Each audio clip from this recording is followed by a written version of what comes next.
Hai Positive People, kita kembali melanjutkan seri pengajaran kita dalam kitab Matius. Kali ini kita mengambil Matius pasal 9 ayat 35. Demikianlah Yesus berkeliling ke semua kota dan desa. Ia mengajar di rumah ibadat, memberitakan Injil kerajaan sorga, serta melenyapkan segala penyakit dan kelemahan.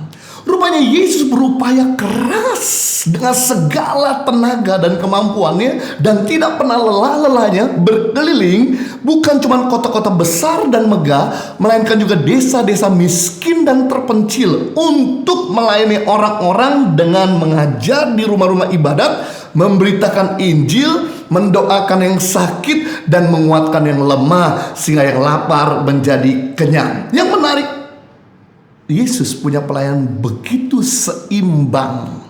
Dia bukan cuma melayani kota-kota besar, tapi juga desa-desa kecil. Dia bukan cuma melayani orang-orang besar, tapi orang-orang kecil. Dia bukan cuma melayani orang-orang benar, tapi orang-orang berdosa. Dia bukan cuma melayani orang-orang sehat, tapi juga orang-orang sakit. Dan di ayat 35 ini menjelaskan ada 4 pelayanan utama Yesus. 1 ke dalam, 3 keluar.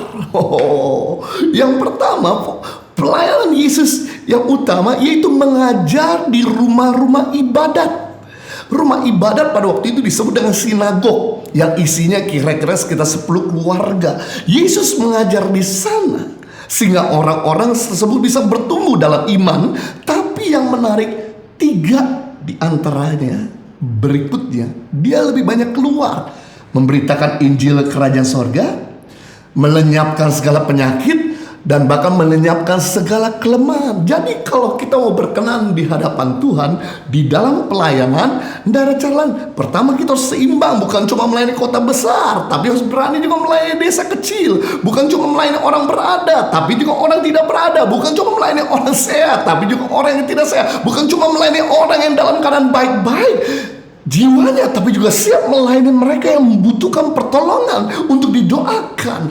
Tapi juga di sini Tuhan Yesus mengajarkan untuk kita seimbang, bukan cuma fokus di dalam gedung ibadah pelayanan kita, tapi juga kita lebih banyak harusnya kepada keluar. Perbandingan pelayanan Yesus yang utama itu 1 dalam 3 keluar, berarti 1 banding 3, lebih banyak keluar daripada ada di dalam. Inilah yang membuat pelayanan Yesus begitu efektif dan maksimal.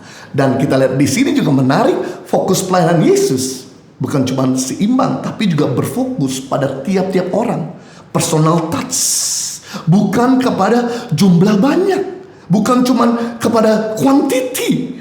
Beda dengan pelayanan Musa. Pelayanan Musa lebih kepada quantity, lebih pada spektakuler, pada jumlah yang banyak. Di mana Musa melakukan mujizat di depan bangsa Israel dengan berjalan di atas laut yang kering, menurunkan air dari gunung padang gurun, bahkan juga dia bisa membuat air yang pahit jadi bisa diminum, bisa menurunkan mana dari surga, bisa membuat bahkan sama Tuhan berjalan ketika siang hari ada yang tiang awan, malam hari ada tiang api sehingga tidak kedinginan dan tidak kepanasan. Tapi Yesus punya pola pelayanan lebih personal touch, sehingga orang tersebut bisa disentuh secara pribadi dan dampaknya jauh lebih maksimal. Dan ternyata Paulus mengikuti pola pelayanan Yesus. Inilah membuat pelayanan Rasul Paulus menjadi sangat berdampak dan berhasil. Mari kita lihat Kolose pasal 1 ayat 28 sampai 29. Dialah yang kami beritakan apabila tiap-tiap orang kami nasihati dan tiap-tiap orang kami ajari dalam segala hikmat, untuk memimpin tiap-tiap orang kepada kesempurnaan dalam Kristus. Itulah, kata Paulus, yang kuusahakan dan kupergumukan dengan segala tenaga sesuai dengan kuasanya yang bekerja dengan kuat. Jadi rupanya fokus upaya pelayanan Rasul Paulus, pertama berfokus pada tiap-tiap orang dinasihati, dikonselingkan, dibimbing, tiap-tiap orang diajari dalam segala hikmat, untuk memimpin tiap-tiap orang pada kesempurnaan dalam Kristus. Berarti kita bisa melihat kalau pelayanan kita mau berdampak dan berkenan di depan Tuhan, termasuk kalau kita saat ini mau melahirkan anak-anak di rumah kita yang berhasil dalam studi mereka, dalam masa depan mereka, tidak ada cara lain. Kita bukan berfokus pada jumlah yang banyak, jumlah yang besar, tapi berfokus kepada kualitas. Itu sebab Yesus mengambil banyak waktunya makan bersama murid-muridnya, mengajar bersama murid-muridnya, pelayanan bersama murid-muridnya, bahkan juga rekreasi mancing ikan dengan perahu di daerah Danau Tiberias dengan murid-muridnya. Betul dia khotbah di 5.000 orang, betul dia khotbah di 4.000 orang, tapi dia lebih banyak fokus waktunya kepada personal touch. Amat disayangkan hari-hari ini gereja tidak lagi fokus kepada personal touch, tapi berfokus kepada material ataupun jumlah yang besar.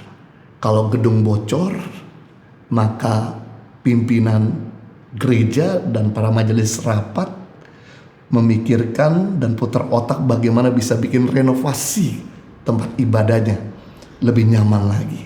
Tapi ada jemaat yang tidak bisa berobat, tidak pernah dirapatkan dan dipikirkan.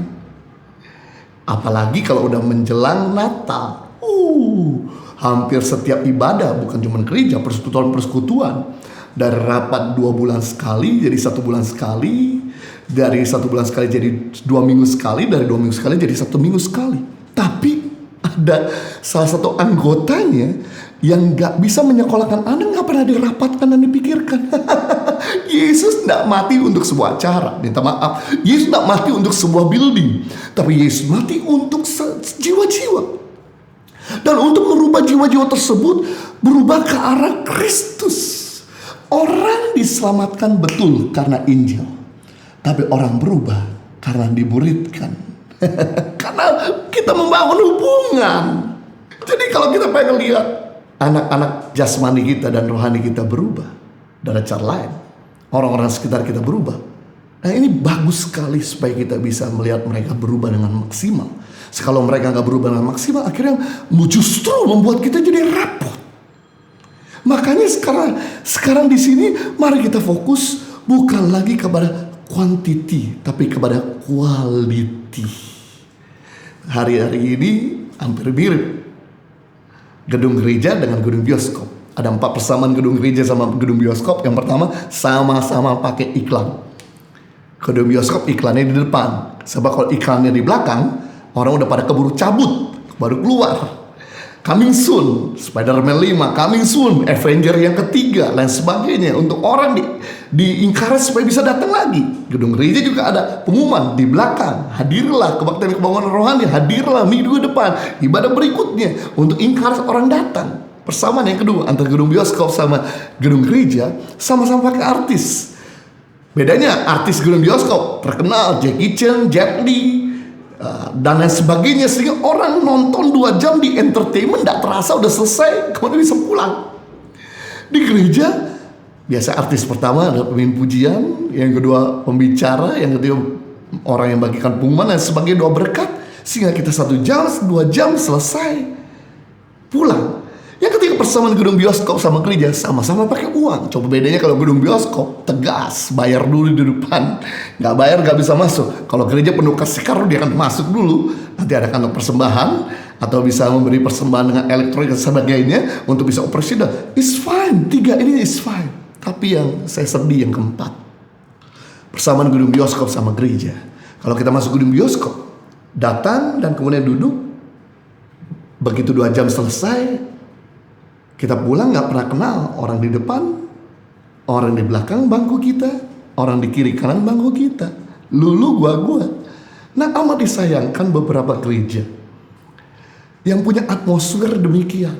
Ada jemaat-jemaat yang baru, jemaat-jemaat yang terbeban berat, mereka datang. Mereka ingin sebetulnya bukan cuma dijamah oleh Tuhan, tapi mereka juga bisa disentuh oleh pimpinannya atau disentuh oleh pengerjanya. Tapi mereka datang, memang betul Ibu Pujian berkata beri salam kiri kanan, dia beri salam kiri kanan, tapi begitu pulang gak pernah kenal orang di depan, di belakang, kiri kanan.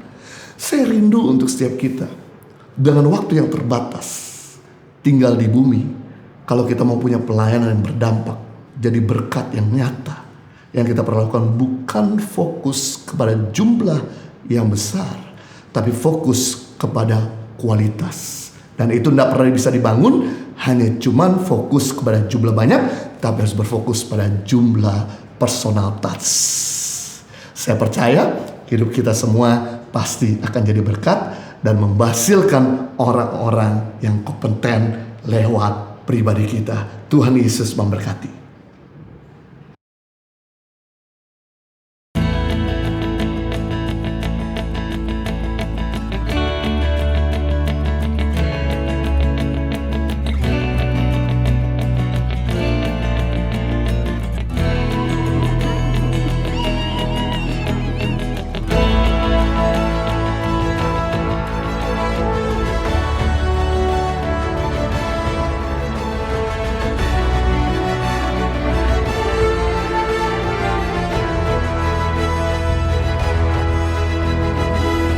Suka duka, perjalanan tangan pengharapan dalam membangun pendidikan di pelosok tanah air Indonesia.